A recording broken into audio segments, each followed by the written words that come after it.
Hello दोस्तों, welcome to wealth तक। दोस्तों, आज की इस वीडियो में हम डिस्कस करने वाले हैं फाइनेंशियल फ्रीडम के 5 रूल्स। आप ये मान के चलिए कि ये रूल्स इस तरीके के हैं कि अगर आप अपने 20s में हैं तो आपको ये रूल्स पता होने ही चाहिए। अदरवाइज आपको आने वाले समय में काफ़ी ज़्यादा प्रॉब्लम का सामना करना पड़ सकता है।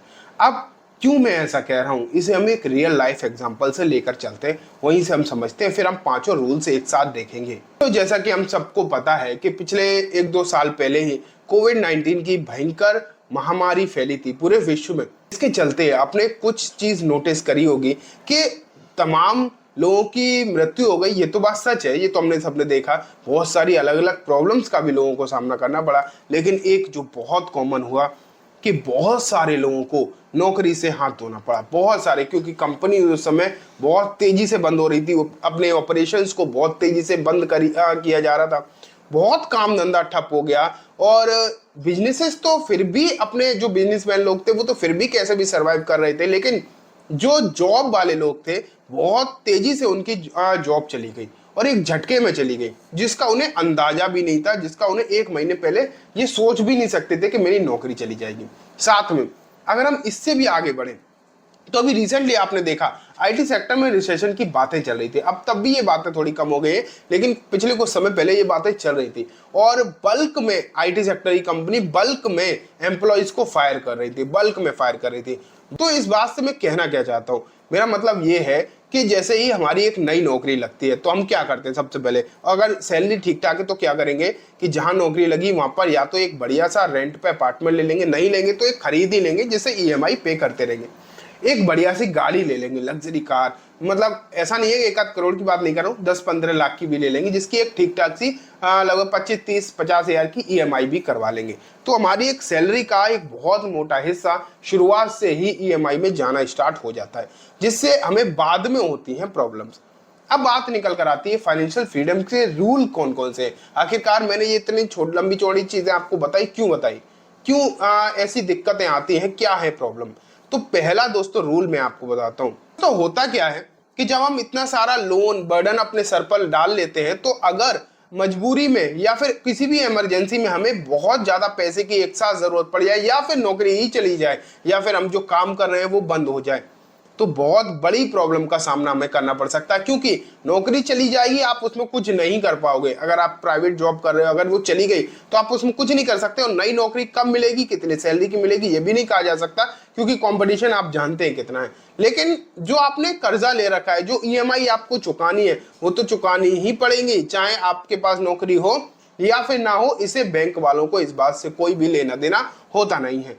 तो ये सब बातें जो निकल कर आती हैं कि अगर आप अर्ली स्टेज में ही, अपने के शुरुआती दिनों में ही जो भारी भरकम लोन लेके बैठ जाते हैं ना, ये आपको जिंदगी भर बहुत ज्यादा मेहनत करवाने पे मजबूर कर देता है और उस काम को करवाने पे मजबूर कर देता है जो आप चाहते ही नहीं है। अगर आपका मन नहीं कर रहा है ना नौकरी करने का, तब भी मजबूरी में आपको करना पड़ेगा, क्योंकि आपने इतना सारा पैसा ऑलरेडी उठा रखा है। तो अब मैं बात करने वाला हूं फाइनेंशियल फ्रीडम के 5 रूल्स के बारे में। अभी तक जो मैंने आपको चीजें बताई हैं वो तो ठीक है, लेकिन अब एक एक करके रूल्स हम डिस्कस करते हैं। दोस्तों, पहला जो रूल है, डोंट टेक डेट, मतलब कर्जा कभी भी मत लो जब तक आपको बहुत ही ज्यादा जरूरी ना हो जाए। ये मान के चलिए कि जब तक इतनी जरूरत ना हो जाए कि उसके बिना आपका काम चल ही नहीं सकता, तब तक कर्जा मत लो, तब तक कर्जा मत लो। क्योंकि बात वही है जो अभी मैंने आपको जो स्टोरी सुनाई थी ना, वो पहले पॉइंट को ही सबसे ज्यादा प्रूव करती है कि हमने ईएमआई करा रखी है, घर की भी, गाड़ी की भी। एक बढ़िया वाला महंगा वाला 1 लाख का फोन ले लिया। अब तो फोन भी ईएमआई पे आते हैं, आप जानते हैं, वो भी हमने ईएमआई पे ले लिया है। भले ही महीने के 5-6 हजार रुपए जा रहे हो, लेकिन ईएमआई तो है, पक्का तो हो गया ना कि जाएगा ही जाएगा। अब दिक्कत मालूम कहाँ हो जाती है कि आपने जब इतनी सारी ईएमआई करा रखी है, अगर आपकी सैलरी मान लेते हैं महीने की 50 हजार है, ज्यादा नहीं, 50 हजार सैलरी है, और आपकी महीने की 20 हजार की ईएमआई फिक्स हो गई, तो 20 हजार तो जाना है। अब जो 30 हजार बचे, अब आपको ना सब कुछ मैनेज करना है, उसमें खर्चा भी मैनेज करना है, इन्वेस्टमेंट तो भूल ही जाओ, वो तो होगा ही नहीं, क्योंकि आप इतना सारा तो ईएमआई में ही चुका रहे हो। और हाँ, ईएमआई आप नहीं जानते हो तो मैं आपको बता दूं, आपने जिंदगी में ये बात सुनी होगी, कंपाउंडिंग की पावर ये होती है, वो होता है, लेकिन कंपाउंडिंग जितनी तेजी से ऊपर लेके जाती है ना, उतनी तेजी से नीचे भी लेके जाती है। ईएमआई जो होता है ये जो आपका कर्जा होता है, स्पेशली वो कर्जा जिस पर बहुत तेजी से इंटरेस्ट लग रहा होता है, वो कर्जा नेगेटिव इंपैक्ट करता है कंपाउंडिंग की पावर को, आपके अपोजिट काम करवाती है कंपाउंडिंग, और उससे आपको होता है बहुत तगड़ा नुकसान। तो जो पहला पॉइंट है, डोंट टेक डेट, इसे बहुत अच्छे से अपने दिमाग में बिठा लो। कुछ भी हो जाए, जब तक हद से ज्यादा जरूरी ना हो जाए, जिसके बिना काम चल ना सके, तब तक डेट नहीं लेना है। अब मान लेते हैं हमने कुछ भी करके डेट नहीं लिया, या फिर हमारे पास जो डेट था वो हमने खत्म कर दिया जल्दी से जल्दी, ठीक है, कर दिया। तो फिर हम क्या करेंगे, 50,000 का पूरा आने लगा मेरी पॉकेट में, पूरा को पूरा। अब 20,000 EMI देनी नहीं, 50,000 पूरा आ रहा है, तो क्या करेंगे, अपने खर्चे बढ़ा देंगे, खर्चे बढ़ा दिए। अब जो 30,000 में पहले कर रहे थे, अब वो 50,000 में कर रहे हैं, मतलब खर्चा पूरा ही हो रहा है। तो इसका दूसरा जो पॉइंट है दोस्तों, डोंट इंक्रीज योर एक्सपेंसेस। कोशिश करो कम से कम खर्चे में अपनी लाइफ को मैनेज किया जाए। कम से कम खर्चे की ये मतलब नहीं है कि आपको जो चीजों की जरूरत है वो जरूरत नहीं कर रहे, जो अच्छा खाना खाना चाहते तो वो नहीं खा रहे, कहीं थोड़ा बहुत एंटरटेनमेंट करना चाहते वो नहीं कर रहे, ये मतलब नहीं। एक्सपेंसेस का मतलब है यहाँ पर ओवर स्पेंडिंग, जरूरत से ज्यादा खर्चा नहीं करना है। जहां जरूरत 100 रुपए की हो, वहां 200 रुपए नहीं खर्च करने। जहां आपके, ये मान के चलिए, जहां आप हर हफ्ते मूवी देखते हैं, और अगर आप एक महीने में एक ही बार मूवी देखते हैं, तब भी कोई दिक्कत तो नहीं आने वाली, तो हर हफ्ते मूवी देखने की कोई जरूरत नहीं है। तो ये जस्ट एक एग्जांपल है, मूवी से मेरा कोई लेना देना नहीं है, ये सिर्फ एक एग्जांपल है कि अपने, अगर आपकी से सैलरी बढ़ जाए, या फिर आपके थोड़े से EMI वगैरह कम हो जाए, या जो दिक्कतें चल रही थी डेट वगैरह की, वो अगर घट जाए, तो अपने खर्चे भी उसी के साथ नहीं बढ़ाने हैं, जिससे कि आपको मौका ही ना मिले उस पैसे को, बचे हुए जो पैसे को, उसे एंजॉय करने के लिए या फिर उसे ग्रो करने के लिए। ठीक है, 2 पॉइंट हो गए दोस्तों। तीसरा दोस्तों पॉइंट है, इन्वेस्ट इन स्टॉक्स। आपने हमेशा ही सुना होगा कि स्टॉक मार्केट में इन्वेस्ट करना बहुत ज्यादा रिस्की होता है, और एक TCS में 25,000 की नौकरी लग जाए तो बहुत खुशी होती है। सुना होगा ना, TCS में 25,000 की नौकरी पे बहुत ज्यादा खुशी होती है, आपको भी, आपके घर वालों को भी। इसमें नॉर्मल सी बात है, इसे अदरवाइज मत लेना। आपको भी खुशी होती है, आपके घर वालों की, घर वाले मिठाई बांटते थे बेटे की TCS में 25,000 की, 30,000 की नौकरी लग गई। लेकिन 25,000 के, 30,000 के TCS के शेयर नहीं खरीद सकते, क्योंकि वो बहुत रिस्की होता है। वो इतना रिस्की होता है कि 25-30,000 या 1 लाख लगा के जिंदगी खराब हो जाएगी। समझ पा रहे होंगे मैं क्या कहना चाह रहा हूं। तो ये चीजें हैं। तो दोस्तों मेरा मतलब है कि जरूरी रिस्क जो होते हैं ना लाइफ में, उन्हें लेना जरूर चाहिए।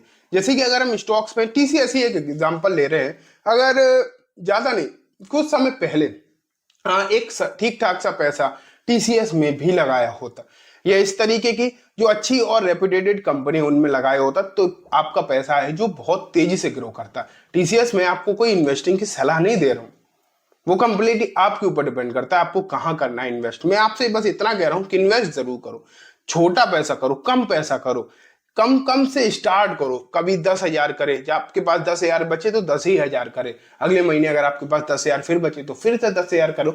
इस तरीके से अगर आप लंबे समय तक पैसा इन्वेस्ट करते रहे, लंबे समय तक पैसा इन्वेस्ट करते रहे, तो डेफिनेटली वो पैसा बहुत बड़ा होगा, और आपको जो फाइनेंशियल फ्रीडम का जो गोल है उसे अचीव करने में बहुत ज्यादा कामयाब कराएगा आपको।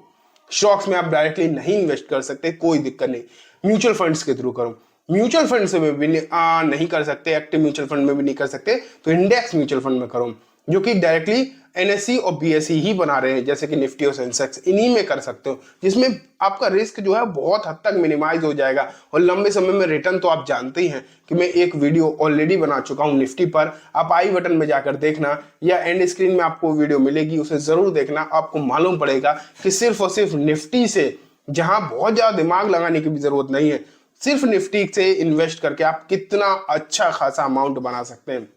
आप उस वीडियो को देखेंगे तो आपको सब कुछ क्लियर हो जाएगा। ठीक है, तो ये 3 पॉइंट हो चुके दोस्तों। चौथा जो पॉइंट है वो है कंपाउंडिंग। कंपाउंडिंग है चौथा पॉइंट। कंपाउंडिंग, अभी आप सोच रहे होंगे कि अभी तो हम कंपाउंडिंग के बारे में बात कर ही रहे हैं, तो इसका क्या मतलब हुआ? इसका मतलब ये हुआ दोस्तों, डोंट डिले योर इन्वेस्टमेंट्स। मतलब अभी हमने तीसरे पॉइंट में बात करी कि इन्वेस्टमेंट करो, लेकिन ये जो पॉइंट है इसका मतलब है कि इन्वेस्टमेंट जल्दी करो। अगर एक छोटा सा एग्जांपल बताता हूं, ज्यादा नहीं, आप ना एक चीज नोटिस करना, एक इन्वेस्टमेंट कैलकुलेटर निकालना, SIP कैलकुलेटर निकालना। आप क्या करना, एक फिक्स अमाउंट पिछले अगले 5 साल के लिए इन्वेस्ट करना, ठीक है, अगले 5 साल के लिए इन्वेस्ट करना एक फिक्स अमाउंट। आप देखेंगे कि वो अमाउंट आपका धीरे धीरे करके ग्रो हो रहा है, फिर आप उन्हें 10 साल तक ले जाओगे, 10 साल तक आपका जो अमाउंट बनेगा वो अच्छी तरीके से रिटर्न आएंगे। लेकिन ना फिर आप 10 साल के बाद सिर्फ 5 साल बढ़ाना, फिर 10 साल नहीं बढ़ाने, 10 के बाद सिर्फ 5 साल बढ़ाना और आपका पैसा हो जाएगा डबल, सिर्फ 5 साल में डबल, फिर 5 साल बढ़ाना उसका भी डबल, मतलब 4 गुना। इस तरीके से और स्पीड से कंपाउंडिंग काम करती है। लेकिन कंपाउंडिंग काम कराने के लिए समय की जरूरत होती है, टाइम की जरूरत होती है, और टाइम हमारे पास 100 साल का नहीं है, लिमिटेड टाइम है हमारे पास, है लिमिटेड टाइम है। हमें ऐसा नहीं है कि जिंदगी में जैसे हमारी लाइफ 150 साल की नहीं होने वाली, हमारी लाइफ वही नॉर्मल होने वाली है 60-70 साल ज्यादा से ज्यादा। तो बहुत जल्दी से जल्दी, वो भी अगर पूरे जीते हैं तो 60-70 साल, ये मान के चलिए। तो जितना जल्दी होता है अपनी 20s में ही अगर आप इन्वेस्टमेंट स्टार्ट करते हैं, मैं तो कहता हूं जैसे ही कॉलेज खत्म हो या फिर कॉलेज से ही, कॉलेज में 100 रुपए तो इन्वेस्ट कर ही सकते हैं ना, ज्यादा नहीं, 100 तो कर ही सकते हैं, 100 रुपए ही करिए। इन्वेस्टमेंट का आप कितना ज्यादा इन्वेस्ट कर रहे हैं वो जितना फर्क पड़ता है ना, उससे ज्यादा फर्क पड़ता है कितना आप जल्दी इन्वेस्ट करना स्टार्ट कर रहे हैं या कितना समय तक इन्वेस्टेड रहते हैं। तो ये मान के चलना, या आप एक चीज और छोटा सा एग्जांपल और देता हूं, आप कभी भी किसी भी समय चाहे आज एक काम करना, निफ्टी उठाना, निफ्टी का इंडेक्स देखना और फिर देखना, सोचे कि 5 साल पहले यार कितना सस्ता था। 5 साल पहले भी लोग यही सोच रहे होंगे कि 5 साल पहले कितना सस्ता था, और ये 5 साल हमेशा ऐसे ही रहने वाले हैं। तो जितना जल्दी करोगे इन्वेस्टमेंट उतना ही आपको फायदा होने वाला है। और जो लास्ट सबसे इंपॉर्टेंट कॉन्सेप्ट, इन चारों से भी सबसे ज्यादा इंपॉर्टेंट चीज वो लास्ट है। लास्ट क्या है? Early retirement concept. आपने अक्सर देखा होगा दोस्तों कि सरकारी नौकरी में भी 55-60 साल तक नौकरी होती है। वैसे भी अगर आप देखेंगे तो लोग अपने घर में भी पेरेंट्स को देखते होंगे काम करते हो, तो वो करते हैं जब तक उनके शरीर साथ देता है, उन्हें काम करते हैं, इसमें कोई बुराई नहीं है। और ये हम हमेशा से देखते आए, इसमें कोई बुराई नहीं, लोग मेहनत करते हैं। लेकिन ना आपको अपने मन में ये धारणा पहले से ही डेवलप करनी पड़ेगी कि हमें जल्दी रिटायर होना है, हमें 55 साल तक काम नहीं करना, हमें 60 साल तक काम नहीं करना है। ये बात हमें खुद सोचनी पड़ेगी, अपने मन में बिठानी पड़ेगी कि हाँ हमें जल्दी रिटायर होना है। क्योंकि ये हमने ये 5वां पॉइंट रखा है ना, ये अगर आप लॉजिकल देखेंगे ना तो ये पहले नंबर पे होना चाहिए, ये सबसे पहले होना चाहिए। क्योंकि जब हम सोचेंगे ना कि हमें जल्दी रिटायर होना है, जल्दी अपने सब नॉर्मल से खर्चे इनके ऊपर हमें निर्भर नहीं रहना, इन चीजों के लिए हमें काम के ऊपर निर्भर नहीं रहना, तभी हम ये बाकी की जो जो पॉइंट है ना उन्हें तभी हम सोचेंगे कि फिर हमें क्या क्या करना पड़ेगा, कि अपने कर्जे नहीं लेने हैं, अपने खर्चे नहीं बढ़ाने हैं, इन्वेस्टमेंट करनी है, जल्दी इन्वेस्टमेंट करनी है। ये सब तभी पॉसिबल हो पाएगा जब आप पहले ही अपने मन में बिठा के चलेंगे कि हमें जल्दी रिटायर होना है। तो दोस्तों मैंने आपको 5 पॉइंट बताए हैं फाइनेंशियल फ्रीडम अचीव करने के, वो भी जल्दी या सही समय पर। उनके लिए ये पॉइंट बहुत ज्यादा जरूरी है। उम्मीद है आपको ये वीडियो पसंद भी आई होगी। अगर देखो मैं आपको क्लियर बताना चाहूंगा, अगर आपको ये वीडियो पसंद आई है ना तो इसे लाइक करे बिना मत जाना, लेकिन अगर नहीं पसंद आई हो तो डिसलाइक करे बिना भी मत जाना, करना जरूर, चाहे लाइक या डिसलाइक। अगर आपको नहीं पसंद आई तो डिसलाइक कर देना, पसंद आई तो लाइक जरूर करना। और हाँ, मैंने आपको क्या बताया था, चैनल तो सब्सक्राइब करना है ही, साथ में अगर आप निफ्टी से सिर्फ और सिर्फ निफ्टी से पैसा कमाना चाहते हो, कितना कमा सकते हैं ये देखने के लिए लेफ्ट वाली वीडियो पर जरूर क्लिक करना। Thank you.